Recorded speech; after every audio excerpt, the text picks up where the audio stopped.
Master Anand ಬಾಲನಟನಾಗಿ ಬಣ್ಣದ ಲೋಕಕ್ಕೆ entry ಕೊಟ್ಟು ಜನಪ್ರಿಯತೆಯನ್ನು ಪಡೆದವರು ಮಾಸ್ಟರ್ ಆನಂದ್.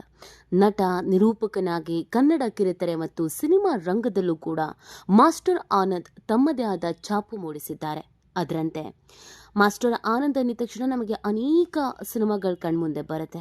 ಎಂಥ ಅಭಿನಯ ಆ ಚಿಕ್ಕ ವಯಸ್ಸಿನಲ್ಲಿ, ಅದೆಷ್ಟು ಮೆಚುರಿಟಿ ಇತ್ತು ಆ್ಯಕ್ಟಿಂಗ್ನಲ್ಲಿ ಅಂತ ಅನಿಸುತ್ತೆ. ಇವತ್ತಿಗೂ ಮಾಸ್ಟರ್ ಆನಂದನ್ನು ಮೀರಿಸುವಂಥ ಬಾಲ ಕಲಾವಿದರು ಇದ್ದಾರಾ ಅನ್ನುವಂಥ ಪ್ರಶ್ನೆ ಹುಟ್ಕೊಳ್ಳುತ್ತೆ.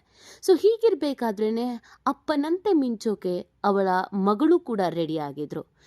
ಅದೇ ವಿಚಾರಕ್ಕೆ ಸಂಬಂಧಪಟ್ಟಂತೆಗೆ ಇದೀಗ ಮಾಸ್ಟರ್ ಆನಂದ್ ಅವರು ಮಾತನಾಡಿದ್ದಾರೆ.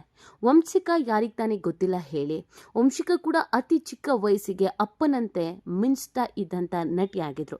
ಸಡನ್ ಆಗಿ ಈಗ ಸ್ವಲ್ಪ ಅಂತರ ಕಾಯ್ದುಕೊಂಡಿದ್ದಾರೆ, ಎಲ್ಲೂ ಕಾಣಿಸೋಕೆ ಶುರು ಆಗಿಲ್ಲ. ಯಾಕೆ? ಒಂದು ದೊಡ್ಡ ಸಕ್ಸಸ್ ಸಿಕ್ಕಿದ ಮೇಲೆ ಸಾಕಷ್ಟು ಗ್ಯಾಪನ್ನು ಮಾಡಿಕೊಂಡ್ರು. ಯಾಕೆ ಈ ಥರದೊಂದು ಗ್ಯಾಪನ್ನು ಮಾಡಲಾಯಿತು? ಸೊ ಇದೆಲ್ಲದರ ಬಗ್ಗೆ ಮಾಸ್ಟರ್ ಆನಂದ್ ಅವರೇ ಮಾತನಾಡಿದ್ದಾರೆ. ಮಗಳ ಜವಾಬ್ದಾರಿಯ ಬಗ್ಗೆ, ಮಗಳ ಬೆಳವಣಿಗೆಯ ಬಗ್ಗೆ, ಮಗಳಲ್ಲಾದ ಬದಲಾವಣೆಯ ಬಗ್ಗೆ ತಂದೆಗಾಗಿ ಅವರು ಮಾತನಾಡಿರೋದು ನಿಜವಾಗ್ಲೂ ಅದೆಷ್ಟೋ ಪೋಷಕರಿಗೆ ಇದು ದಾರಿ ಕೂಡ ಹೌದು, ಯೋಚನೆ ಮಾಡುವಂಥ ವಿಚಾರ ಕೂಡ ಹೌದು. ಅದೇನು ಹೇಳಿದ್ದಾರೆ ಇದೆಲ್ಲವನ್ನ ಈ ವಿಡಿಯೋದಲ್ಲಿ ಹೇಳ್ತಾ ಹೋಗ್ತೀವಿ. ಆದರೆ ಇಲ್ಲಿವರೆಗೂ ನಿಮ್ಮ ಮೆಘಾ ಸುದ್ದಿಯನ್ನು ಸಬ್ಸ್ಕ್ರೈಬ್ ಮಾಡಿಲ್ಲ ಅಂದರೆ ಈಗಲೇ ಸಬ್ಸ್ಕ್ರೈಬ್ ಮಾಡಿ.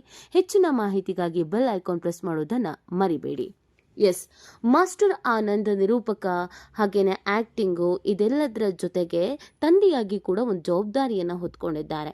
ಅವರ ಮುದ್ದಿನ ಮಗಳು ವಂಶಿಕಾ ಕೂಡ ಅಪ್ಪನಂತೆ ಅತಿ ಚಿಕ್ಕ ವಯಸ್ಸಿಗೆ ಸಖತ್ ಫೇಮಸ್ ಆಗಿಬಿಟ್ರು. ನನ್ನಮ್ಮ ಸೂಪರ್ ಸ್ಟಾರ್ ಕಾರ್ಯಕ್ರಮದಲ್ಲಿ ತಾಯಿ ಯಶಸ್ವಿನಿ ಜೊತೆಗೆ ವಂಶಿಕಾ ಭಾಗವಹಿಸಿ ಶೋನಲ್ಲಿ ಟ್ರೋಫಿ ಕೂಡ ಗೆದ್ರು. ವಂಶಿಕಾ ನೋಡ್ತಾನೆ ತನ್ನ ಪ್ರತಿಭೆಯಿಂದ ಸಖತ್ತು ಫೇಮಸ್ ಆದ್ರು.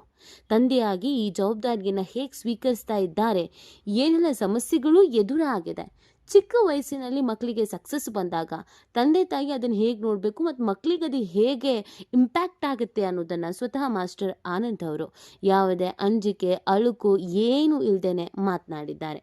ಹೌದು, ನಿಮಗೆಲ್ಲ ಗೊತ್ತಿರ್ಬೋದು ವಂಶಿಕಾ ಎಷ್ಟು ಫೇಮಸ್ ಆದರು ಅಂದರೆ ಅದು ಎಷ್ಟೋ ತಂದೆ ತಾಯಿ ಗಾಬರಿ ಆಗಿದ್ರು. ಮಕ್ಕಳು ಇಷ್ಟು ಫಾಸ್ಟ್ ಆಗಿಬಿಟ್ರೆ ಹೇಗೆ ಈ ಪ್ರಪಂಚದಲ್ಲಿ, ನಮ್ಮ ಮಕ್ಕಳು ಎಲ್ಲ ಯಾವ ರೀತಿಯಾಗಿ ಸಕ್ಸಸ್ ಕಾಣಬಹುದು ಈ ರೇಸ್ನಲ್ಲಿ ಅಂತ. ಅದಾದಮೇಲೆ ವಂಶಿಕಾ ನಿರೂಪಕಿಯೂ ಕೂಡ ಆಗ್ತಾರೆ. ಅದು ನಿಜವಾಗ್ಲೂ ಎಲ್ರಿಗೂ ಆಶ್ಚರ್ಯ ಅನಿಸೋದು.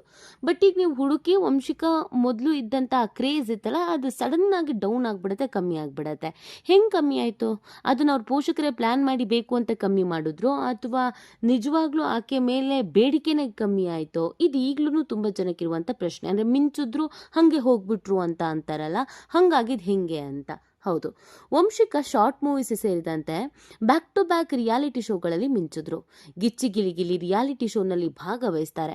ವಿಶೇಷ ಅಂತಂದರೆ ನನ್ನಮ್ಮ ಸೂಪರ್ ಸ್ಟಾರ್ ಸೀಸನ್ 2ನ ನಿರೂಪಣೆಯನ್ನು ಮಾಡಿ ವಂಶಿಕಾ ಎಲ್ಲರೂ ಗಮನ ಕೂಡ ಸೆಳೀತಾರೆ. ಈ ಬಗ್ಗೆ ಎಲ್ಲ ಮಾಸ್ಟರ್ ಆನಂದ್ ಮಾತಾಡ್ತಾರೆ. ಖುಷಿ ಜೊತೆಗೆ ನಂಗೆ ಭಯಾನೂ ಆಯಿತು. ನಾನು ಹುಡುಗ ಹೆಂಗೋ ಜಯಿಸ್ಕೊಂಡು ಬಂದೆ ಈ ಫೀಲ್ಡ್ನಲ್ಲಿ, ಆದರೆ ಹೆಣ್ಣು ಮಗುನ ಬೇರೆ ರೀತಿಯಾಗಿ. ಈಗಲೇ ಆಕೆಗೆ ಸಕ್ಸಸ್ ಅನ್ನೋದು ತಲೆಗೇರಿದ್ರೆ ಹೆಂಗಪ್ಪ ಅನ್ನೋ ಭಯ ನಂಗೆ ಈಗಲೂ ಕೂಡ ಇದೆ. ನಂಗೆ ಚಿಕ್ಕ ವಯಸ್ಸಿನಲ್ಲೇ ಸಕ್ಸಸ್ ಆಗಿದ್ದು ಹೌದು, ಬಟ್ ನಂಗೆ ಸಕ್ಸಸ್ ತಲೆಗೆ ಇರಲಿಲ್ಲ. ನಾನು ಹುಡುಗ ಆಗಿದ್ದರಿಂದ ಇಂಡಸ್ಟ್ರಿಯಲ್ಲಿ ಹೆಂಗೋ ಬೆಳ್ಕೊಂಡ್ಬಿಟ್ಟೆ. ಬಟ್ ಹುಡುಗಿ ಹಾಗೆ ಬೆಳೀತಾರೆ ಅಂತ ಹೇಳೋಕ್ಕೂ ಆಗಲ್ಲ, ಅಷ್ಟು ಸಲೀಸಾಗಿ ಬೆಳೆಯೋದೂ ಇಲ್ಲ. ಹೆಣ್ಮಕ್ಳು ಅಂತ ಅಂದಾಗ ನಾವು ಜಾಸ್ತಿ ಕಾಳಜಿಯನ್ನು ಕೂಡ ವಹಿಸ್ಬೇಕಾಗತ್ತೆ ಅಂತ ಹೇಳಿರೋ ಅವರು, ತಂದೆಯಾಗಿ ನಾಳೆಗೆ ನಾನು ದಾರಿ ಮಾಡಿಕೊಟ್ಟಿಲ್ಲ ಅಂದರೆ ಹೆಂಗೆ ಅನ್ನೋದನ್ನು ಯೋಚನೆ ಕೂಡ ನಾನು ಮಾಡಿದೆ. ಮಗಳ ಬಗ್ಗೆ ಆಕೆ ನಾನು ತುಂಬ ಕನಸನ್ನು ಕಂಡಿದ್ದೆ. ನನ್ನ ಮಗಳ ಬಗ್ಗೆ ನನ್ನ ಹೆಂಡತಿ ಕೂಡ ತುಂಬ ಕನಸನ್ನು ಕಂಡಿದ್ರು. ಅವಳ ಇಂಟ್ರೆಸ್ಟ್ ಏನು ಹೇಗೆ ಬರುತ್ತೋ ನಂಗೆ ಗೊತ್ತಿಲ್ಲ. ಅವಳಿಗೆ ತುಂಬ ಇಂಟ್ರೆಸ್ಟ್ ಇದೆ ಈ ಕಲೆಯಲ್ಲಿ. ನಾನು ಅವಳಿಗೆ ಸ್ಕೂಲ್ ರಜೆ ಯಾವತ್ತೂ ಹಾಕ್ಸಿಲ್ಲ. ಆಕೆಗೆ ರಜೆ ಇದ್ದಾಗ ಮಾತ್ರ ಯಾವುದಾದ್ರೂ ವರ್ಕ್ ಕೊಡ್ತೀನಿ, ಅಥವಾ ಯಾವುದಾದ್ರು ಸಿನಿಮಾ ಅಥವಾ ಶಾರ್ಟ್ ಮೂವೀಸ್ ಅಥವಾ ಏನಾದರೂ ಒಪ್ಕೊತೀನಿ. ಆಕೆಗೆ ರಜೆ ಹಾಕಿಸಿ ನಾನು ಇವತ್ತಿನವರೆಗೂ ಯಾವುದೂ ಮಾಡಿಲ್ಲ. ಮತ್ತು ಈ ಕಂಟೆಂಟ್ ಇದೆಯಲ್ಲ, ಈ ಕಂಟೆಂಟ್ ವಿಚಾರ ಕೂಡ ನಂಗೆ ತುಂಬ ಅಂದರೆ ತುಂಬ ಯೋಚನೆ ಶುರು ಆಯಿತು. ಈ ಹಿಂದೆ ನಾನು ಅತ್ತೆ ಸೊಸೆ ಕಂಟೆಂಟನ್ನು ಯೂಟ್ಯೂಬ್ನಲ್ಲಿ ಮಾಡಿ ಹಾಕ್ತಾ ಇದ್ವಿ. ಈ ಅತ್ತೆ ಸೊಸೆ ಕಂಟೆಂಟ್ ಸಿಕ್ಕಾಬಟ್ಟೆ ಹಿಟ್ಟಾಯಿತು. ಆದರೆ ಅತ್ತೆ ಅಂದರೆ ಬಜಾರಿ ಅನ್ನೋದು ನನ್ನ ಮಗಳು ತಲೆಗೆ ಹೋಗಿ ಕುತ್ಕೊಬಿಟ್ಟಿದೆ. ಸೊಸೆಯನ್ನು ಕಂಟ್ರೋಲ್ ಮಾಡೋದು ಮತ್ತು ಬಜಾರಿತನ ಅವಳಿಗೆ ತಲೆ ಲೋಡ್ ಆಗಿಬಿಡ್ತು. ಅದರಿಂದ ನನ್ನ ಮಗಳು ಆ್ಯಕ್ಟಿವಿಟೀಸಲ್ಲೂ ಕೂಡ ಚೇಂಜಸ್ ಆಯಿತು. ಬಜಾರಿ ಅನ್ಸೋಕ್ಕೆ ಶುರು ಆದ್ಲು. ನನಗೆ ಭಯ ಆಯಿತು, ಯಾಕಂದರೆ ನನ್ನ ಮಗಳು ಮುಂದೆ ಗಂಡನ ಮನೆಗೆ ಹೋಗಿ ಸಂಸಾರ ಮಾಡೋದು ಈ ಥರ ಎಲ್ಲ ಇದೆ. ಎಲ್ಲ ಜವಾಬ್ದಾರಿಗಳ ಜೊತೆಗೆ ಇದನ್ನು ಕೂಡ ಮಾಡಬೇಕಾಗತ್ತೆ. ಅತಿ ಚಿಕ್ಕ ವಯಸ್ಸಲ್ಲೇ ಅತ್ತೆ ಬಜಾರಿ ಮತ್ತು ಸೊಸೆನ ಕಂಟ್ರೋಲ್ ಮಾಡಬೇಕು ಅನ್ನೋದು ತಲೆಗೆ ಏರ್ಬಿಟ್ರೆ ಅದು ಅವಳ ಲೈಫಿಗೇ ಸಮಸ್ಯೆ ಆಗಬಹುದು ಅಂತ ಅನಿಸ್ತು. ಹಾಗಾಗಿ ನಾ ಆ ಕಂಟೆಂಟನ್ನು ಅಲ್ಲಿಗೆ ಬಿಟ್ಟುಬಿಟ್ಟೆ. ನಾನು ಆಮೇಲೆ ಆ ಕಂಟೆಂಟ್ನ ಟಚ್ ಮಾಡೋಕ್ಕೆ ಹೋಗಲಿಲ್ಲ. ನನ್ನ ಮಗಳಿಗೆ ಕಲಿಯಲ್ಲಿ ಸಖತ್ ಇಂಟ್ರೆಸ್ಟ್ ಇದೆ. ಆ ಕಾರಣಕ್ಕಾಗಿ ನಾವು ಏನೇ ಕೊಟ್ರೂ ಕೂಡ ಅವಳು ಅದನ್ನು ತಲೆಗೆ ತಗೊಳ್ತಾಳೆ, ಮನಸ್ಸಿಗೆ ತಗೊತಾಳೆ. ಆ ಟಾಪಿಕ್ ಸೆಲೆಕ್ಷನ್ ತುಂಬಾ ಇಂಪಾರ್ಟೆಂಟ್ ಆಗುತ್ತೆ ಈ ವಯಸ್ಸಲ್ಲಿ. ಆಕೆಗೆ ನಾನು ಯಾವುದೋ ಒಂದು ಟಾಪಿಕ್ ಹೇಳಿದ ತಕ್ಷಣ ಆಕೆ ಅದನ್ನು ಮನಸ್ಸಿಗೆ ತಗೊಂಡು ತಲೆಗೆ ತಗೊಂಡು ಅಭಿನಯ ಮಾಡೋದ್ರಿಂದ ಅದು ಆಕೆಯ ಹಾವಭಾವ ಮತ್ತು ಆಕೆಯ ಬೆಳವಣಿಗೆಗೂ ಕೂಡ ಪೆಟ್ಟಾಗೋಕ್ಕೆ ಶುರುವಾಯಿತು. ಹಾಗಾಗಿ ನಾನು ಆಕೆಯನ್ನು ಎಲ್ಲದರಿಂದಲೂ ಕೂಡ ಅವಾಯ್ಡ್ ಮಾಡ್ತಾ ಬಂದೆ. ನನ್ನ ಮಗಳಿಗೆ ಹೆಂಗೆ ಕಲಿಯಲ್ಲಿ ಇಂಟ್ರೆಸ್ಟ್ ಇದೆಯೋ ನನ್ನ ಮಗನಿಗೆ ಸ್ಪೋರ್ಟ್ಸಲ್ಲಿ ಇಂಟ್ರೆಸ್ಟ್ ಜಾಸ್ತಿ ಇದೆ. ನನ್ನ ಮಗ ನೇಚರ್ ತುಂಬಾ ಡಿಫ್ರೆಂಟ್, ಅವ್ನು ಭಾಳ ಸೈಲೆಂಟು ಅಂತ ಮಾತಾಡಿರುವಂಥ ಆನಂದ್ ಅವರು ಇವತ್ತಿನ ಲೈಕ್ಸು, ಶೇರ್ಸು ಮತ್ತು ಸಬ್ಸ್ಕ್ರೈಬ್ ರೇಸ್ನ ಈ ಸಂದರ್ಭದಲ್ಲಿ ನನ್ನ ಮಗಳನ್ನ ಅಲ್ಲಿ ಬಿಡೋದಕ್ಕೆ ನನಗಿಷ್ಟ ಇರಲಿಲ್ಲ. ಜೊತೆಗೆ ಸ್ಕೂಲ್ನಲ್ಲಿ ಕಾಂಪಿಟೇಷನ್ ಬಗ್ಗೆ ಮಗಳ ತಲೆಗೆ ತುಂಬಬೇಡಿ ಅಂತಲೂ ನಾನು ಹೇಳಿದೆ. ಮಕ್ಕಳಿಗೆ ವ್ಯಾಲ್ಯೂಸ್ ಗೊತ್ತಾಗಬೇಕು ಜೀವನದಲ್ಲಿ. ಕೇಳಿದ ತಕ್ಷಣ ಎಲ್ಲವನ್ನೂ ಕೊಡಿಸೋದು ಬೇಡ.